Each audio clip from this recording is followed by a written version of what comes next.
individual and multifaceted person. I just had the immense privilege of knowing her as my grandma. I've always lived varying degrees of far away from Grandma, and while I've been fortunate to have visited with some frequency over the years, most of my relationship with her was through letters. From the time I was about 12, we exchanged letters, more and more often as I got older. As I'm sure many of you know from personal experience, she was an excellent letter writer, with a talent for storytelling, which meant she could make something as simple as a trip to the grocery store an interesting anecdote through her observations. My letters from her were a window into her day-to-day life, but also into her mind and into her past. She was always generous in answering my questions.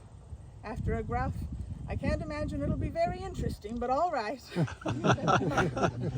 she would tell me about how she and Grandpa met, her years working as county treasurer, what my dad was like when he was younger.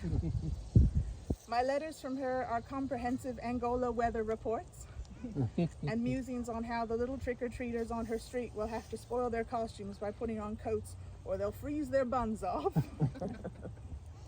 They're also words of encouragement, her telling me how proud she is of me, and they're stories of her life intertwined with mine, like when she told me all about her and Grandpa's wedding while I was planning my own.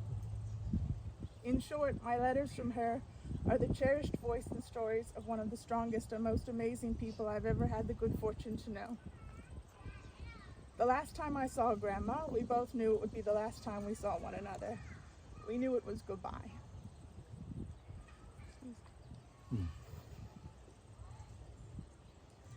And the last words she said to me were, "I've lived a good life, and I'm grateful, and I love you." And I think that's really what we all hope for.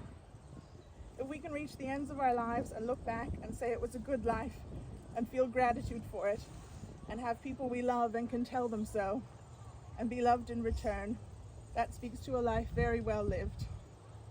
For my part, I feel forever blessed and privileged to be one of those people she loved and to have loved her in return. We miss you, Grandma. Thank you. Very nice.